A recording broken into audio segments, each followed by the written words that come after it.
Some slightly more positive news today, depending on which newspaper or website you read. In fact, it doesn't matter which one you read. They all pretty much say the same thing. That's that late last night, West Ham bid for Conor Gallagher. Now, what is disputed is the exact sum of the bid. Some say it was 40 million plus £5 million in add-ons. There's been a tweet from Jacob Steinberg, which probably cuts through all that. Steinberg said that West Ham had bid £37 million for Conor Gallagher, but there were £3 million in add-ons. He also said that the club were confused at the £45 million sum and the fact that it had been rejected, because some people were suggesting that the bid had been rejected and West Ham were going in for a second bid.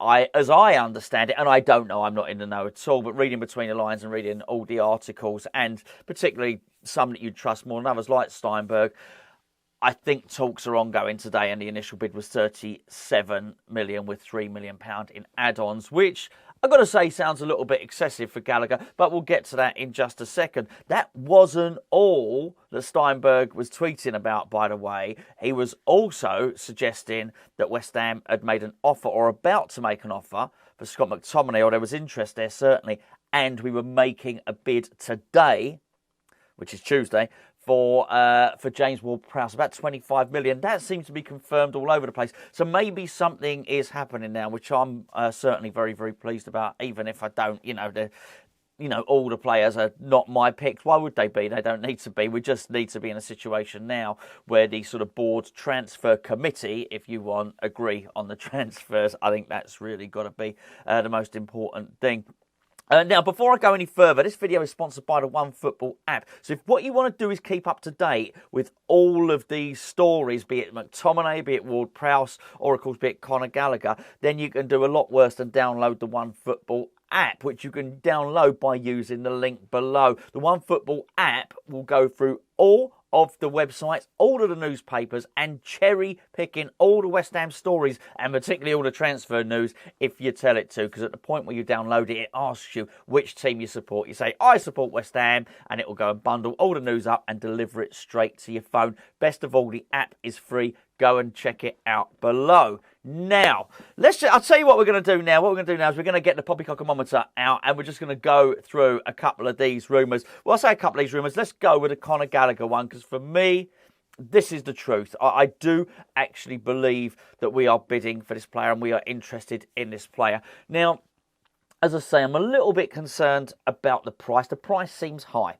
However, you can't have it both ways. I can't sit here moaning about us paying over the odds for I'm not going to say over the hill, but maybe overage players, and then really complain we're about to buy a 23-year-old. So I think you've got to separate the price from the player's ability.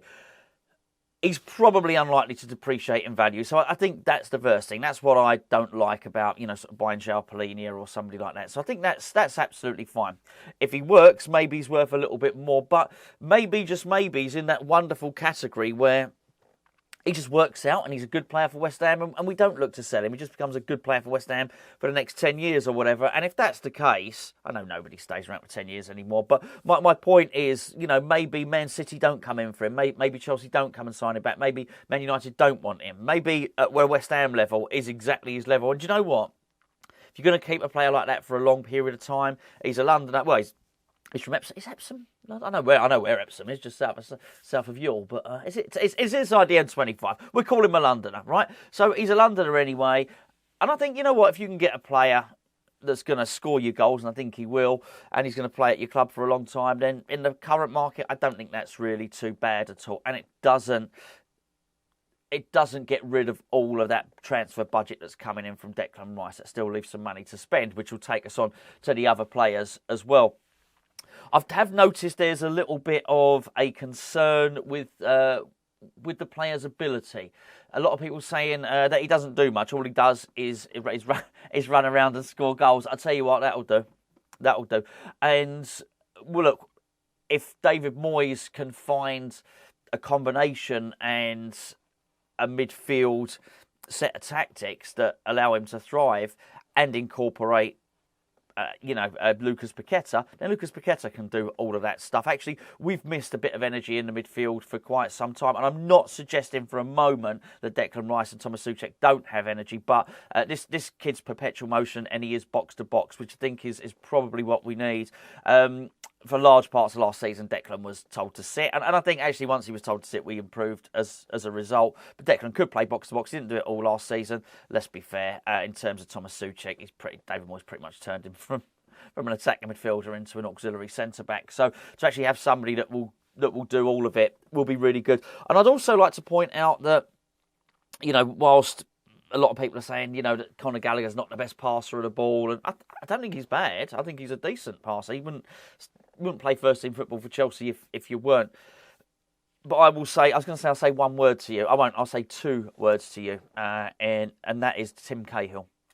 Tim Cahill was not the best passer of the ball in the world. What Tim Cahill was a really, really hard worker who could time his runs into the box with perfection.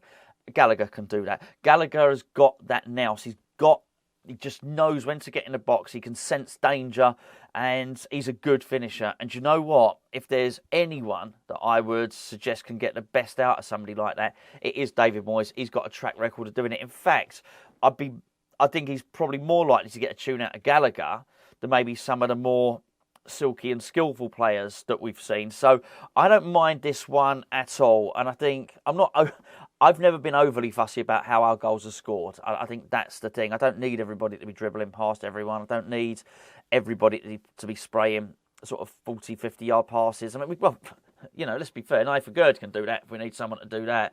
We do have that with other players in the squad. We've got other players that can dribble. We've got other players that can do those things. Actually, somebody that can score goals from midfield. And I think if he played a full season, I think you'd be looking at... He'd be looking about 8 goals a season, something like that, maybe a bit more with a European campaign. That's pretty damn good for a midfielder. So I'd be pretty happy with this signing, actually, and I do think we need to make a signing now. I don't want to suddenly become overly fussy about who we sign if they're decent players and they're the right age profile. Scott McTominay, it's hard to know about this one. I'm just going to let this one run. It's nothing to do with me. But before I talk too much about this, I'm just not sure. I'm pretty certain we're not going to bid for McTominay, Gallagher and Ward Prowse. And I think if I had to put any money on it, I'd probably say it's more likely Gallagher and Ward Prowse than McTominay as well. Ironically, McTominay's probably the one that would also suit West Ham really well. They all do different things, really, don't they? I think that's the point. And it'd be interesting to see what David Moyes wants to do. I think the £25 million for Ward Prowse I think that's okay. I think that's okay as well. I think, again, if what he's going to do is he's going to bring in a load of set pieces and he's going to make us, not just a threat at corners, but lethal at corners and lethal from set plays. 25 million is fine. Again, look, he's 28 years of age. I think that outlay is about right. I think they're going to turn it down, Southampton, and rightly so, I guess. Look, he's their captain. They don't have to. They've got other assets that they can cash in on, which makes a lot of sense for them. But I think the player himself probably wants to move. I think this is one of those instances where we have already approached the player. I'm pretty sure, I say allegedly, let's go with allegedly approached the player. I'm pretty sure that Ward Prowse will know of David Moyes' interest. He also would know of Fulham's interest. And again, we talk about players suiting systems. If I was James Ward Prowse, this is something I hear all the time. Why would anyone want to go and play for David Moyes? Or why would anyone want to come to West Ham? Well, there's one big reason why any player wants to go anywhere, and that's money. They are professional footballers. They get paid to do this job, and West Ham pay big wages.